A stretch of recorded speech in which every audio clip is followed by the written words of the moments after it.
Welcome to Bubba's Cruise and Concerts. I'm Brent, Bubba's brother.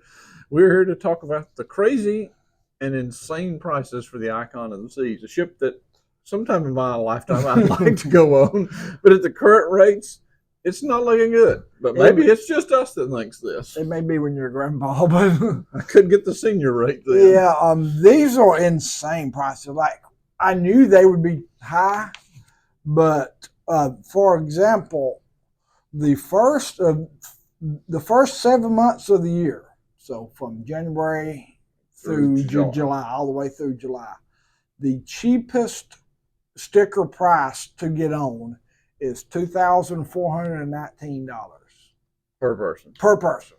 Yeah, and that's based on double occupancy. And like I forget, I'm in the second or third tier of Royal Caribbean, so like maybe it's a little bit better if you're higher up the food chain, but if you're just I don't think much. But yeah, so so let's say you have to go May through July, which if you got kids, you almost have or to. You're a teacher, then yeah. The cheapest you can go per person sticker price from May through July is $2,952 a person. And really, it's end of May if you're in the school system. So. And like I said, and I'll get into some more, but that is not, is that taxes and fees? No, that's just the sticker price you see when you go. So a family of what? I'm getting to that, but like I said, that's not taxes, that's not fees, that's not nothing else. That's no balcony room, inside room. But so I thought I would go in there and say, what is the cheapest that I can go on the Icon of the Seas in 2024? Mm-hmm. That is the Black Friday week of 24, which is I call it. The week after Thanksgiving. Yeah, the week after. Yeah, not the week week November 30th of 24. The sticker price of $2,153 per person. Okay, and that is just it was odd. The spacious interior room was $700 per person cheaper than the guarantee inside. So that was so you have more of those available. Yeah, well, the spacious interior, you go from 156 feet to 178 feet. You get 25 extra square feet. In general, to me, it seems like Royal Caribbean is trying to build the newer ships with less cheaper interior rooms. Could be, yeah. It seems to be a common theme I've noticed. Yeah. They want to have more. They want to limit. Like the Wonder, there are hardly no large inside rooms.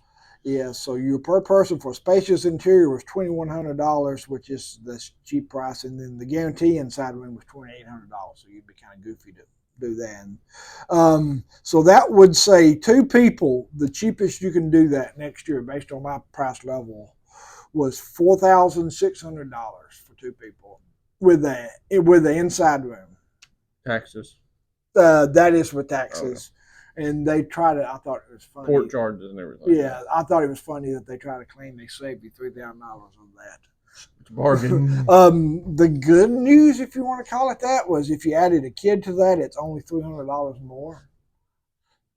But what family of three people has $4,900 laying around for vacation? And you're just getting started. That's just getting on the ship. So that is basically a $4,000 plus the cheapest week you can do that before you get all the other stuff.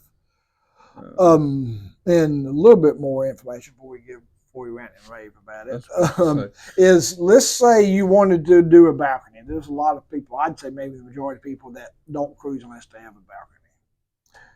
Not me. I'd sleep with a crew if it's cheaper. The cheapest you could do a balcony, which is 250 square feet on that same week of November 30th, was $5,700. Two people? Two people, counting taxes and fees and all that stuff. Now, that is a big room. That was 250 square feet, which showed to be the cheapest room.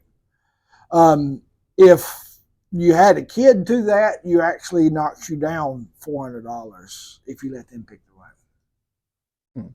So basically, even though I threw a lot of numbers out there, if you're going on the Icon of the Seas next year for two or three people, it's $4,000 plus just for the cruise. Yeah, I mean, really, there's nothing. It's $4,600, and like I said, that's That's the cheapest for 2 people. 2 people is $4,600. And that's not anything on the ship. That's not specialty restaurants. That's not excursions, transfers to the port. Tips. That tips. That's not flight. I mean, that's not. You're a family. You're going to knock out.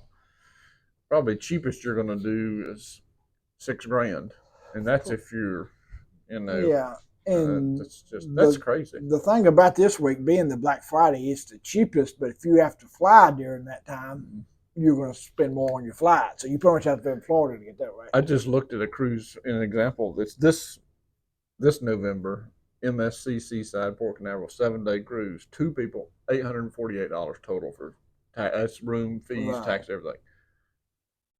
That ship is awesome, but I don't know that there's a $4,000 or $5,000 difference in the cruise. Yeah, that's crazy to me that it would be that expensive. I love cruising and I love Royal Caribbean. I want to go on that ship sometime with my son and everything, but not for that price. I don't. Yeah, I mean, and there's probably a separate video that we need to do. It's like at that price, if I'm spending $5,000 for a vacation for 2 people, I probably want to hit some places I've never been before. Oh, you're not with the big ships. They can only go to certain places. It's going to be the same places. Even if that's non-cruise places, all the places in the world are international ports. And the worst part about this is the prices have gone up you raise the prices and cut back on the product, basically. Cut back on room service, cleaning and stuff like that. And then you also, didn't charge for pizza, but, they almost tried to charge for pizza the other day. Yeah, I mean, it's like, it's going to have to drop 50%. I mean, the other cruise lines I don't feel like are this bad. I mean, they're up. And like I said, I keep talking about MSC, but then Carnival's up, but not that bad. Norwegian's they're about the same price with their new ship. That seems to be sort of crazy. Yeah, so. But at least with them, they'll throw in prices like that and you get free drinks and a few things with it. But Royal Caribbean just really has gotten high. I mean, at some point, I've seen a lot of people on our group message board for our upcoming cruise really complaining about prices for cruises next year. Well, your expectations just me. Your expectations go up when you start paying these prices. I like the days we could do it $500 a person. We could cruise 3 people. We cruised last year for $1,700. Yeah, and I don't know if that's doable. And I think from what I see, they're selling. It's not like they're full. And if you want to go, and some of these, if you want to go, like spring break type times, you can get the $3,000 sticker price before you get started. 4th of July this year, when I looked, the Wonder was going to be $8,000 for 3 people. And that's not 3 adults. That's two adults and a child. And $8,000. Yeah. I mean, we didn't book it, obviously, but I do want to come back and do a similar video of this on the Utopia of the Seas. I think it's called the 4-day. So 4-day. That's probably enough. No one typically watches these videos about prices. So yeah, but in short, if you want to go on the Icon of the Seas, you're going to be paying a lot of money. Yeah, I'm out.